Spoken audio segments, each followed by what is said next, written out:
everybody, I'm very excited to be back. It's been about 3 weeks since I've been able to make a video. We had a whole thing going on here. Anywho, I have got some new plants, so I want to share them with you. So I did two things. One, I went to the Stepping Stones Garden Club plant sale. The garden club is out of Warsaw, Missouri, and I got some new plants there.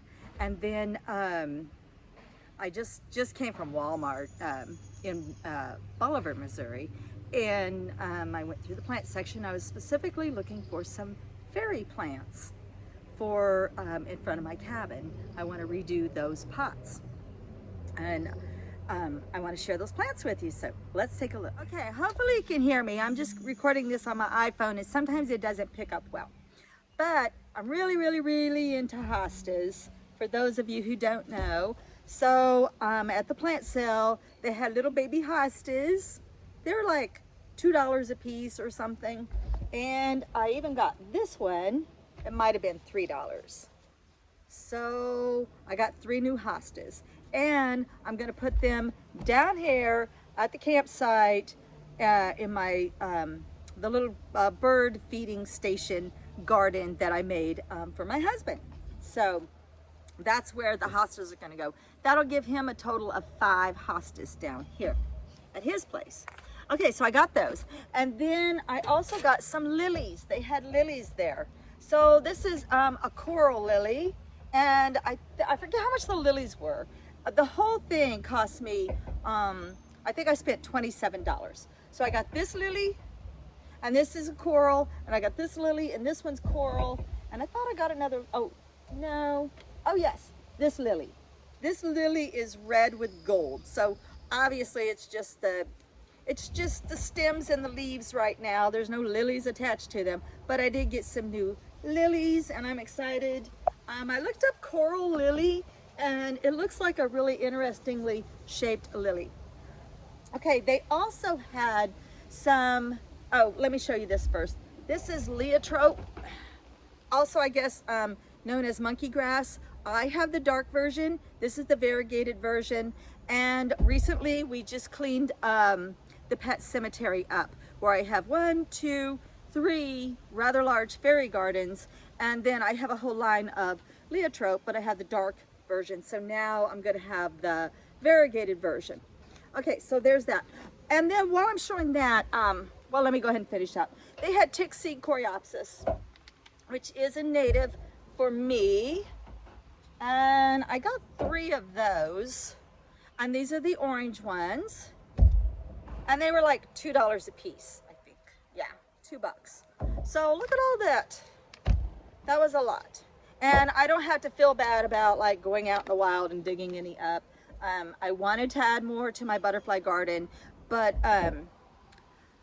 I was excited to see that these come from their library, where the garden club takes care of this whole entire hillside, and they planted the hillside in natives, and now they have enough to dig up and sell and raise funds for their garden club.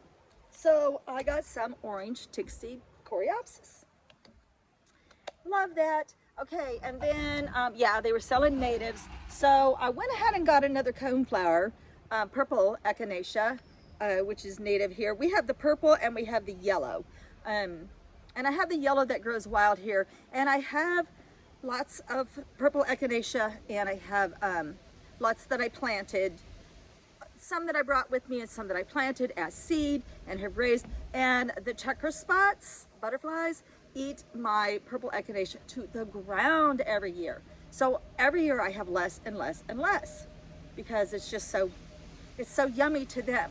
But it's a butterfly garden, so, you know, what are you gonna do? So I went ahead and just bought another one. So I could just, it looks like there's lots of them down in there. And so I went ahead and bought that. And look, I got a bonus lily. Haha, that's why I picked up that one. And then the other thing that I got from them, oh, I got a sage. Oh, let me reach over. I have, whoops, sorry, Minnie Mouse. I have the worst luck with sage. I don't know why. It just, me, I love sage. I love sage, but it just doesn't ever come back for me. So I don't know, am I in the wrong soil? Am I in the wrong zone? I don't know, but I love sage. here comes the tractor. Let me stop here. I love sage. The bees love the sage, but I just don't have any luck. It'll come like maybe 2 years and then it disappears. So I went ahead and got a sage. It was only $2. Oops. And then I also, it's not here, but I got a variegated spider plant. I'm trying to do house plants again. So far I have an aloe, and it's in the hospital. It's overwatered. It's in the hospital. And I have the variegated spider plant. But I also, and I think the spider plant was like $1. And then I got some wormwood. Now, I wasn't sure about wormwood because to me, it just really resembles mugwort. And I literally have to pull mugwort out of all of my flower beds. Oh, just all the time I'm pulling up mugwort. Nothing against mugwort, but it's just such a prolific spreader in my poor soil, which is where my wildflower and native garden is. It planted, of course, in poor soil. It just spreads too much. And so wormwood is different. So they said, oh, it's unscented. I'm like, no, that's scented. It's scented. But if you don't know, like wormwood is an ingredient in absinthe. Yeah. So if you're a fan of the movie Moulin Rouge, then you've seen that scene where they partake of the absinthe and then they get a visit by the green fairy. So since I didn't have any wormwood and I'm redoing some of my fairy gardens, I thought I'm gonna put a wormwood in one of my fairy gardens and we'll see if we can attract a green fairy.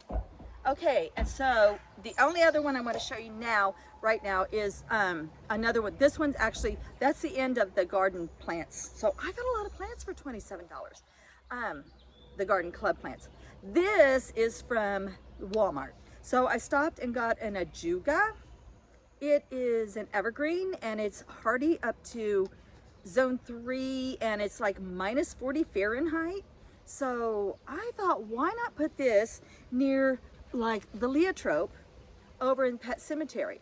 Won't that be so pretty? This is a dark one and it looks like from the picture like the spring blooms that I'm going to get are dark blue. And that's going to be beautiful. So I'll have the dark green Liatrope, I'll have the variegated Liatrope, and then we'll have this lovely low to the ground ajuga all over there on the edging of Pet Cemetery. Okay, so then we're just going to go on now. We're going to talk about the, oh, one more thing. I did pick up another lily. I've just gone lily crazy lately. I can't wait to take y'all up, show you my lily garden. Oh, they're all starting to just, I don't know. It's really starting to be settled and look really good. So I went ahead and picked up this beautiful Asiatic lily to add to my lily garden. There are 2 of them in there. This was from Walmart and it was $8.47. So that makes them like $4.23.5 a piece or whatever. I don't do math, but I thought they're beautiful. Isn't that pretty? Again, that's an Asiatic lily and I picked that up at Walmart. Okay, everything else I think is for my fairy gardens. So we already talked about this. So yeah, so I thought, well, we'll plant this wormwood in a container so it doesn't go crazy. That's another thing the ladies warned me about, that this stuff will spread like wildfire. Didn't that look like mugwort? See how it's silver on the bottom? But it's a totally different look and scent than mugwort. Anyway, it's got a hallucinogenic in it called fungione or something. I don't know how to pronounce it, but that's why they get absinthe from it. But I thought, how cool to try and attract a green fairy to the fairy garden with some wormwood. And we'll try and keep it contained by putting it in a container. So I thought that's a great fairy plant. Okay, another great fairy plant is this way, celosia.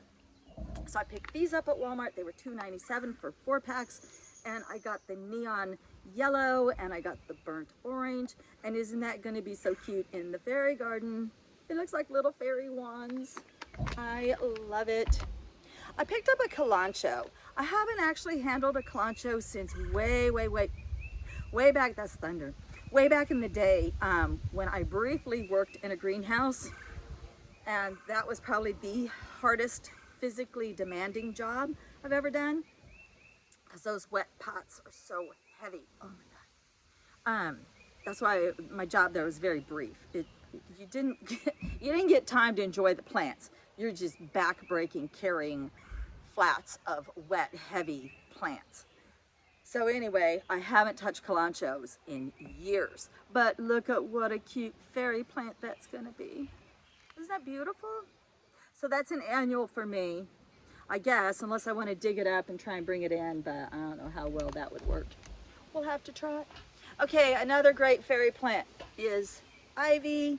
So that kalanchoe was $3.74 at Walmart, and that's like a buttered yellow. Okay, and then I got 2 ivies. They were also $3.74 each. Perfect fairy plants for my pots, my fairy pots up front of my cabin. Then I got these little guys, hypostes, I don't know how you say that, hypoestes, whatever. Anyway, they're beautiful.